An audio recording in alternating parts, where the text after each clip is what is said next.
Namaskar, my name is Gajendra Das Sharma and you are watching English, and in this video we are going to talk about John Keats' famous phrase negative capability.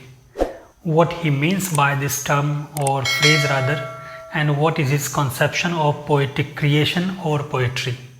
So in this video we are going to talk about some of the facts that prompted him to give this thought, or some of the facts that are very much important from the examination point of view. So let's start the video, and before we go, please make sure that you subscribe the channel and like this video and share it among your friends so that others may also be benefited. When we try to look for the causes that prompted John Keats to give this phrase, the immediate cause can be S.T. Coleridge's famous dictum, the willing suspension of disbelief. But Coleridge used this from the audience perspective. He felt that there is something like willing suspension of disbelief that makes it possible to relish the poetic truth or the literary beauty or the beauty of literature. When we are in a state of suspending our rationality, when we don't try to look for the answers of all these rational inquisitives that arises in our mind while watching some performance or reading some poem or reading some novel. So there may be some of the incidents, some of the factors, some of the characters which seem to be unreal in our rational thought or rational world. But as a spectator or as an audience or as a reader, we keep aside all these considerations and we focus only on relishing the truth, the poetic truth. The element is there in the great literature that prompts the audience, that prompts the reader to forget all about their daily fret and fever and other considerations or rational considerations rather.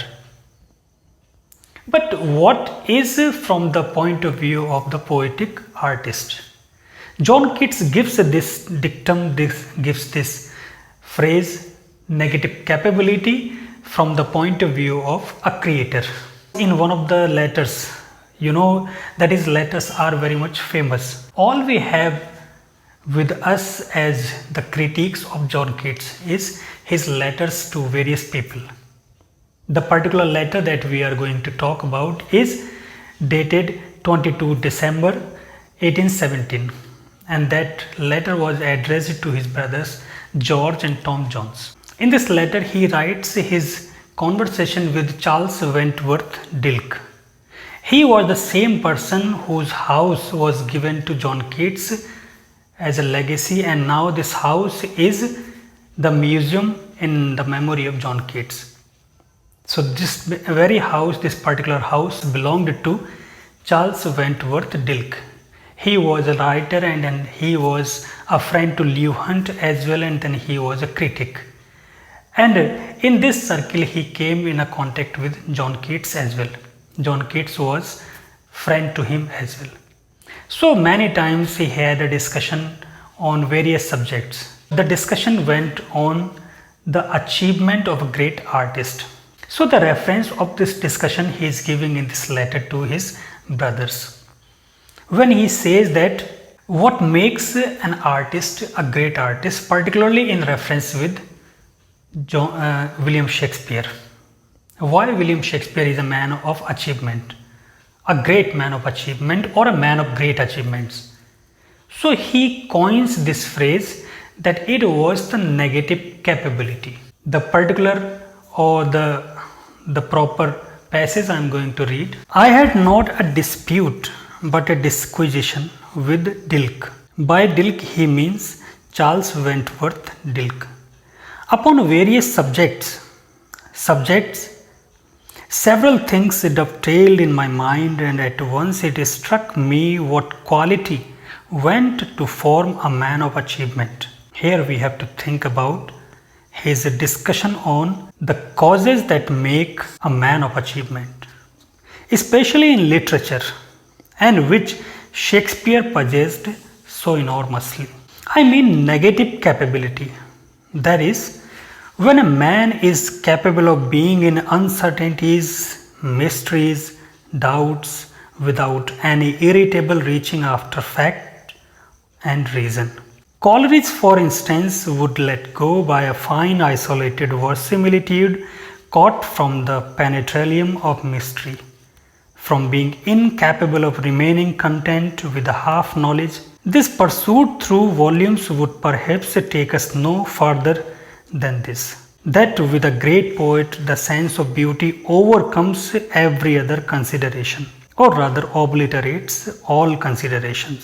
So you may understand in the reference of Shakespeare as a man of literature, or a great man of literature, or a man of achievement. So he coins this phrase negative capability.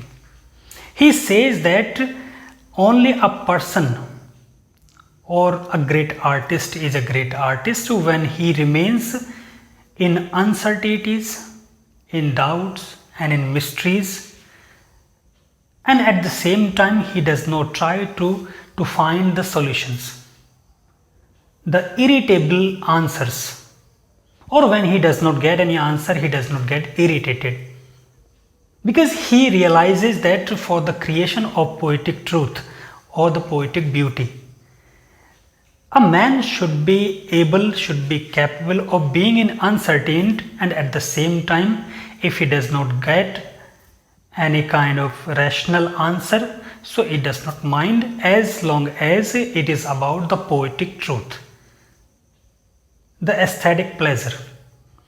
If the aesthetic pleasure he is able to derive through his literature, so it does not matter whether he gets all the answers of his inquisitive rationality. बहुत बार बहुत सारे questions ऐसे होते हैं जिनके answers हमें नहीं भी मिलते हैं, or perhaps these answers don't exist. So when an artist remains in the doubts, in uncertainties, in mysteries of his life, every person to think of human being is to think of a man in uncertainties, in tragedies, in mysteries, in doubts. But a man of great achievement is he who does not let all these things overshadow his poetic creation.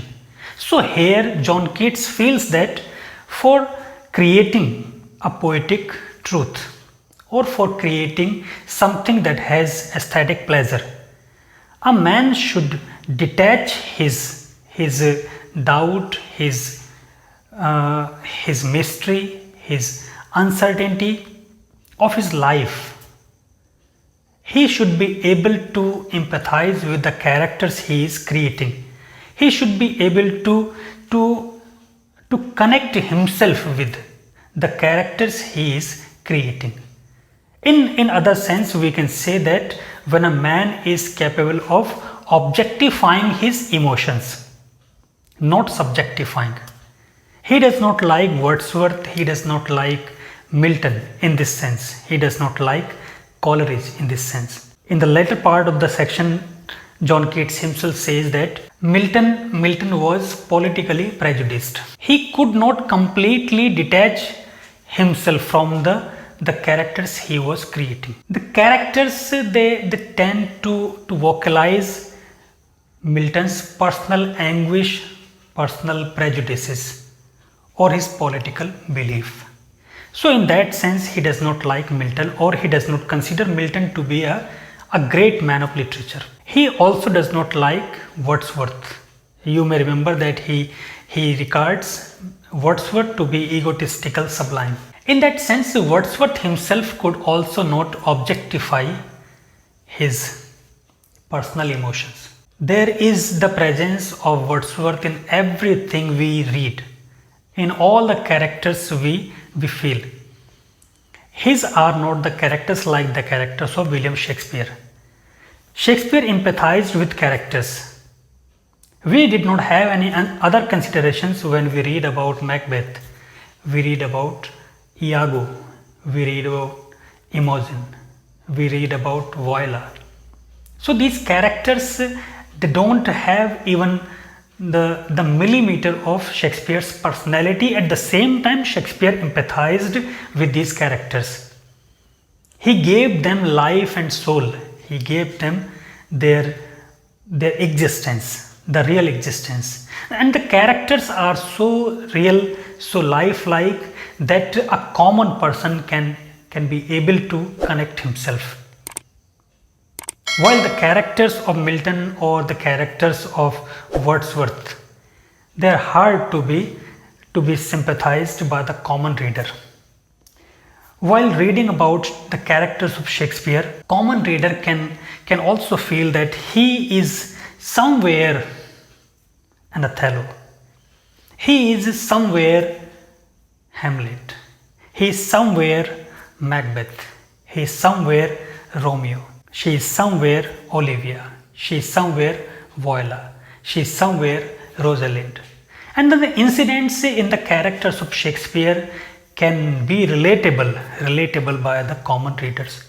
So that very quality is missing in Milton and in Wordsworth, in Coleridge, according to John Keats. Shakespeare was capable of remaining in uncertainties and doubts and mystery on the one hand, and on the other hand, he did not feel irritated.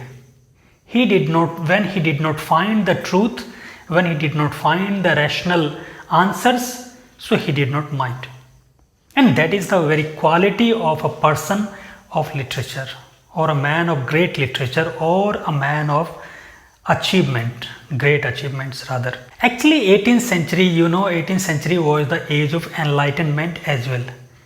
There was a widespread response to the rationality. All the people with the growing industrialization or the growing readership of the periodicals and the rational approach of all the literary articles even, there was something poetic truth or aesthetic pleasure that was missing, according to John Keats.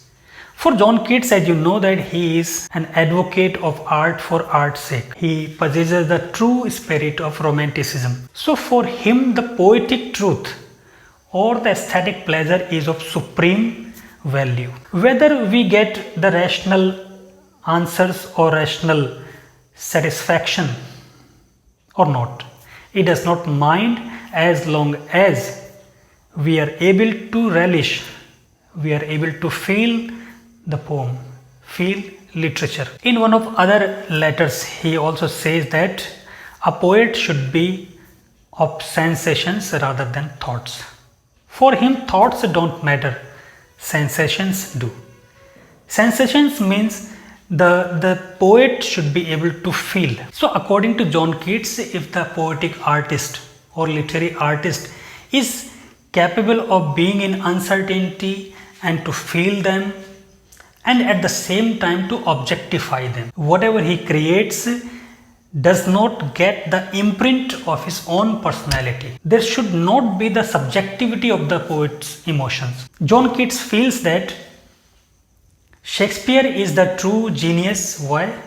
Because while reading the characters or the situations in his plays, we never ever feel that it is not the Hamlet, it is Shakespeare who is speaking. While in the case of Iago, we don't feel that it is the villainous attribute of Shakespeare himself that is being reflected in the character. Rather, we feel that it is Iago. This concept can be easily related to our watching the movies. Sometimes, suppose we are watching the role of a villain, and then we know the person in real life. As long as we feel that this person cannot be villain because in real life he is a hero, so we cannot enjoy this. And if the director or if the script writer gives this impression that this character who is a hero in real life is just playing the part of the villain, and the audience is not capable of connecting that, so there goes the value of the movie. Suppose we are talking about some villain that is being enacted by Sonu Sood. Last year onwards, we know that Sonu Sood is a real life hero. He has turned out to be a real life hero. And now when we watch his movies and where he is enacting the role of a villain, as long as we connect this real life hero Sonu Sood to be the real life villain, and then in our subconscious mind there is a picture that Sonu Sood cannot be this kind of villain. Sonu Sood cannot be this kind of heinous character that is being portrayed in this movie. So we cannot justice to the character of Sonu Sood or the acting of Sonu Sood, nor we are able to, or we can be able to enjoy the movie, enjoy the part. So we are, on the one hand, should be receptive enough to detach our personal knowledge of the characters or personal likings or dislikings of the characters from the character, from the event that we are watching. If we are capable, means in one sense it is also willing suspension of disbelief. If we are able to do that, we can enjoy this. So it is from the audience perspective.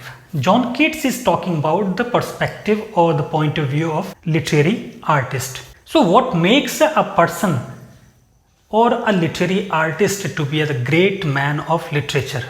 When he is able to objectify his personal emotions. The poetic artist or poetic creator may have also had many tragedies in his life, many uncertainties in his life, many mysteries in his life, many doubts in his life.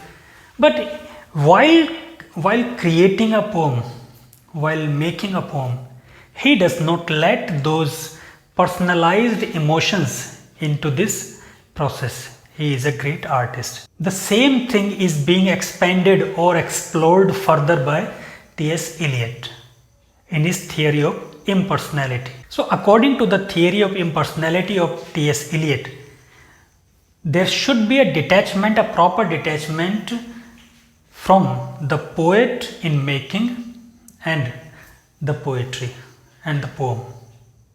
The poem should not have even the slightest glimpse of the personality of the poet. In T.S. Eliot's own words, he should be merely a catalyst that undergoes the process but does not feel affected or does not show that the creation is being affected by the imprints of his personality. The outcome, the end product should not be in any way subjectified. This is what John Keats feels. So his theory was given for his conception of poetic creation. And he says that poet should be receptive enough to objectify his emotions, generalize his emotions. उसको पढ़ने के बाद ये नहीं लगना चाहिए कि John Keats को पढ़ रहे हैं हम. जॉन कीट्स की पर्सनल लाइफ हमारे माइंड में एक बैकग्राउंड में चल रही है और हम उसके कैरेक्टर्स पढ़ रहे हैं. सो कैरेक्टर्स पढ़ते हुए अगर पोइट की, अगर लिटरेरी आर्टिस्ट की लाइफ हमारे सबकॉन्शियस माइंड में बैकग्राउंड में चल रही है, so the artist has failed us. Milton को क्यों उसने कह दिया? क्योंकि मिल्टन को पढ़ते हुए कहीं ना कहीं सैटन का कैरेक्टर पढ़ते हुए we have in our subconscious mind the Milton in making. We feel that Milton is in the line, is in every line of the Paradise Lost. In Samson Agonist stage, we feel the imprint of Milton's prejudiced opinions or his personalized feelings. So this trait is what we can say objected by John Keats. Why he feels that Shakespeare is the supreme example of negative capability? Because Shakespeare is not felt in his characters, though Shakespeare has empathized with his characters. He has objectified his feelings, his opinions. We feel that these are general feelings, these are general emotions, these are general characteristics. Now let us talk about the examples. In fantasy movies or in fantasy literature, just like the literature of J.K. Rowling, we feel that this is purely unreal. Some of the terms, some of the phrases are coined from nowhere, we don't know. If we try to get the answers from a rational mind, we cannot. We fail to feel rational about what we are watching or reading. Nevertheless, we are enjoying it. So there lies the greatness of J.K. Rowling. She may have also felt mysterious. She may have also felt doubtful about the creation she was doing. She may also have been slightly uncertain about the creation. She may not have got the answers of many of her questions regarding the creation, but she remained calm. She remained composed while creating something. And the result when we watch or read Harry Potter, we don't feel inquisitive from where it can be, how come it can be. We merely enjoy it. We enjoy it for its own sake. It has poetic truth, aesthetic pleasure. So receptivity from the poet's perspective is the concern of John Keats, as the receptivity of the audience is the concept or the concern of willing suspension of disbelief. इससे आप समझ सकते हो ये negative capability का concept. So that is all for now. Hopefully this video added something to your present knowledge of negative capability. We'll come back very soon with yet another video taking some interesting topic. So like this video, share it among your friends, and do subscribe to this channel if you have not subscribed to it so far. Thank you so much.